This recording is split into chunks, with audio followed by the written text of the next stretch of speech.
매일 성경 묵상 나눔입니다. 5월 3일 수요일입니다. 오늘 묵상하는 본문은 민수기 22장 1절에서 20절입니다. 본문을 읽습니다. 이스라엘 자손이 또 길을 떠나 모압 평지에 진을 쳤으니 요단 건너편 곧 여리고 맞은편이더라. 십볼의 아들 발락이 이스라엘이 아모리인에게 행한 모든 일을 보았으므로 모압이 심히 두려워하였으니 이스라엘 백성이 많음으로 말미암아 모압이 이스라엘 자손 때문에 번민하더라. 미디안 장로들에게 이르되 이제 이 무리가 소가 밭에 풀을 뜯어 먹음 같이 우리 사방에 있는 것을 다 뜯어 먹으리로다 하니 그때 십볼의 아들 발락이 모압 왕이었더라. 그가 사신을 부올의 아들 발람의 고향인 강가 부돌에 보내어 발람을 부르게 하여 이르되 보라 한 민족이 애굽에서 나왔는데 그들이 지면을 덮어서 우리 맞은편에 거주하였고 우리보다 강하니 청하건대 와서 나를 위하여 이 백성을 저주하라. 내가 혹 그들을 쳐서 이겨 이 땅에서 몰아내리라. 그대가 복을 비는 자는 복을 받고 저주하는 자는 저주를 받을 줄을 내가 알미니라. 모압 장로들과 미디안 장로들이 손에 복채를 가지고 떠나 발람에게 이르되 발락의 말을 그에게 전하매 발람이 그들에게 이르되 이 밤에 여기서 유숙하라. 여호와께서 내게 이르시는 대로 너희에게 대답하리라. 모압 귀족들이 발람에게서 유숙하니라. 하나님이 발람에게 임하여 말씀하시되 너와 함께 있는 이 사람들이 누구냐? 발람이 하나님께 아뢰되 모압 왕 십볼의 아들 발락이 내게 보낸 자들이니이다. 이르기를 보라 애굽에서 나온 민족이 지면에 덮었으니 이제 와서 나를 위하여 그들을 저주하라. 내가 혹 그들을 쳐서 몰아낼 수 있으리라 하나이다. 하나님이 발람에게 이르시되 너는 그들과 함께 가지도 말고 그 백성을 저주하지도 말라. 그들은 복을 받을 자들이니라. 발람이 아침에 일어나서 발락의 귀족들에게 이르되 너희는 너희의 땅으로 돌아가라. 여호와께서 내게 너희와 함께 가기를 허락하지 아니하시느니라. 모압 귀족들이 일어나 발락에게로 가서 전하되 발람이 우리와 함께 오기를 거절하더이다. 발락이 다시 그들보다 더 높은 고관들을 더 많이 보내매 그들이 발람에게로 나아가서 그에게 이르되 십볼의 아들 발락의 말씀에 청하건대 아무것도 꺼리끼지 말고 내게로 오라. 내가 그대를 높여 크게 존귀하게 하고 그대가 내게 말하는 것은 무엇이든지 시행하리니 청하건대 와서 나를 위하여 이 백성을 저주하라 하시더이다. 발람이 발락의 신하들에게 대답하여 이르되 발락이 그 집에 가득한 은금을 내게 줄지라도 내가 능히 여호와 내 하나님의 말씀을 어겨 덜하거나 더하지 못하겠노라. 그런즉 이제 너희도 이 밤에 여기에 유숙하라. 여호와께서 내게 무슨 말씀을 더하실지 알아보리라. 밤에 하나님이 발람에게 임하여 이르시되 그 사람들이 너를 부르러 왔거든 일어나 함께 가라. 그러나 내가 내게 이르는 말만 준행할지니라. 오늘의 본문은 우리가 잘 알고 있는 발람과 발락 사이의 대화 내용입니다. 아모리 족속을 정복했던 이스라엘이 이제 이동해서 모압 평지에 진을 칩니다. 모압 평지에 진을 쳤다는 것은 이제 가나안에 들어갈 준비가 다 되어졌다는 뜻입니다. 실제로도 요단 강 건너편에 여리고 맞은편이라고 말합니다.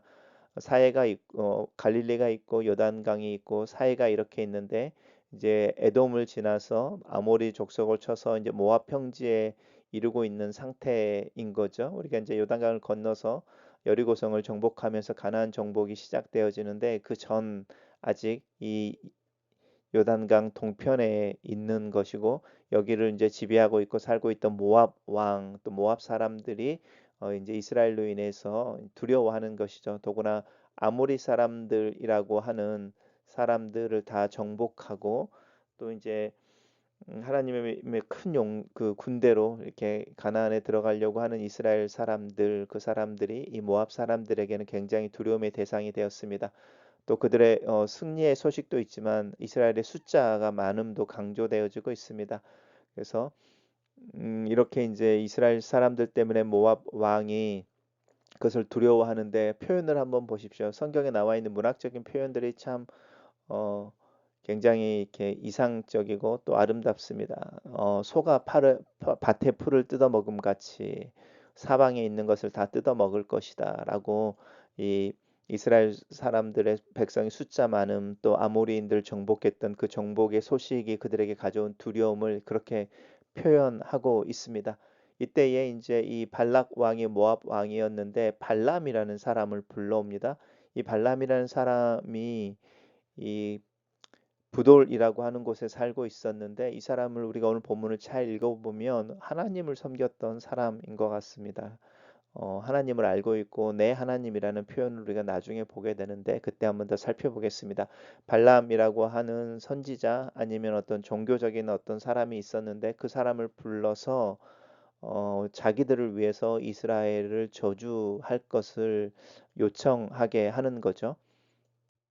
그래서 모압 장로들과 미디안 장로들을 보냅니다. 미디안 장로들 또 모압 장로들이 함께 이제 그 발람을 데리고 오기 위해서 선물을 가지고 가는 거죠. 가지고 가서 이야기합니다. 그럴 때 발람이 뭐라고 말하냐면 여호와께서 내게 이르시는 대로 너희에게 대답하리라라고 말하면서 이미 발람이 여호와를 알고 있었고 여호와를 섬기는 자로 있었던 것을 저희들 짐작할 수 있습니다. 당연히 밤에 하나님께서 발람에게 임하여 가지 말라 이렇게 말하는 거죠. 물어볼 때에 이렇게 발람이 발락에게 들었던 말을 그대로 하나님에게 토시도 빼지 않고 다 그대로 말하는 모습, 또 하나님께서 발람에게 가지 마라 이렇게 말하는 부분들, 그리고 또 그래서 그것에 의해서 가지 않기로 하는 이 모습을 보면 이 발람이 하나님에 대해서 알고 있고 하나님을 섬기는 자로 있었던 것을 저희 짐작할 수 있습니다. 발람의 거절을 들은 발락이 다시 한번 보냈는데 이제 처음에 보냈던 사람들보다 더 높은 고관들을 더 많이 보내는 거죠. 이 말은 아마 선물도 더 많이 보냈겠죠. 복채라고 이야기했던 것도 더 많이 보냈겠죠. 그러면서 와라. 그리고 나를 위해서 이 이스라엘을 저주해라. 그리고 내가 얼마든지 대가는 지불하겠다. 이제 이렇게 이야기하는데 발락이 그렇게 말하는데 발람이 동일하게 이야기하는 거죠. 하나님의 말씀을 들은 후에 이야기하겠다.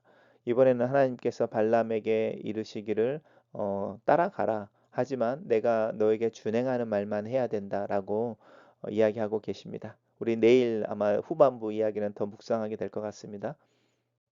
단락을 요약해 보겠습니다. 모압 왕 발락은 발람을 통해 이스라엘을 저주하려고 하지만 하나님께서 발람의 행동을 제한하시고 하나님께서 이르시는 말만 하게 하신다. 이렇게 정리했습니다. 묵상 나눔입니다. 가나안 국경과 인접한 요단 동편에 이스라엘이 자리를 잡자 모압 왕 발락은 공포에 쌓입니다. 그 전까지 모압에게 가장 두려운 것은 그들의 땅을 빼앗던 시온이었는데 광야에서 떠돌던 이집트 노예들이 벼랑간 등장하여 그 시온을 제압하고 모압 평지를 장악했기 때문입니다. 이에 발락은 미디안과 동맹을 맺어 군사적인 연합으로가 아닌 영적으로 이스라엘을 넘어뜨리기를 시도합니다. 이스라엘의 배후에 계신 하나님의 존재를 인지하면서도 항복하지 않고 오히려 꾀를 모으는 모습이 애처롭기까지 합니다. 하지만 나 역시 하나님의 계획을 또 개입을 알면서도 내 안위를 위해 하나님의 뜻을 거역하고 상황을 더 복잡하게 만들고 있지는 않습니까? 고대 세계에서 저주는 전쟁의 무기와 다름이 없었고 전문적으로 저주를 선언하는 예언자들이 전쟁을 위해 고용되었던 것 같습니다. 발람은 저주에 특화된 예언자로 요단 동편에서 유명했을 것입니다. 발락은 그대가 저주하는 자는 저주를 받을 줄을 내가 안다라고 발람의 저주에 기대를 걸지만 이스라엘을 저주하는 자는 내가 저주할 것이다라는 하나님의 불변하는 약속이 이스라엘을 지키고 있음을 봅니다. 발람이 참 예언자라면 저주라는 요구와 복채라는 말을 듣자마자 단칼에 거절하고 모압과 미디안 장로들을 내쳤을 것입니다. 하지만 거짓 예언자인 발람은 하나님의 뜻을 아는데 시간이 필요하니 하룻밤 자고 가라고 합니다. 단순하고 명확한 순종의 길을 알면서도 더 기도해보고 라는 핑계로 시간을 지체하고 있지는 않습니까? 그들과 함께 가지 말라 일어나 함께 가라라는 것으로 진전되어 보이지만 발락과 발람의 뜻은 한치도 이루어지지 않습니다. 하나님의 애초에 악한 계획을 차단하신 것이고 그 악한 시도가 중단되지 않자 역으로 이용하시기 위해 여지를 주시는 것뿐입니다. 길이 열렸다고 해서 반드시 하나님이 허락하시는 길은 아닙니다. 그래서 멈추라고 하실 때에 멈출 줄 아는 지혜가 필요합니다. 글로 쓰는 기도입니다. 내 유익을 위해 악한 자들의 죄를 또 꾀를 쫓거나 행하지 않도록 저를 가르치시고 인도하시옵소서. 하나님의 뜻을 알게 하시고 하나님이 허락하신 길을 걷는 자가 되게 하시옵소서. 멈추라 하실 때에 멈추는 순종의 용기를, 가라 하실 때에 나아가는 믿음의 용기를 주시옵소서.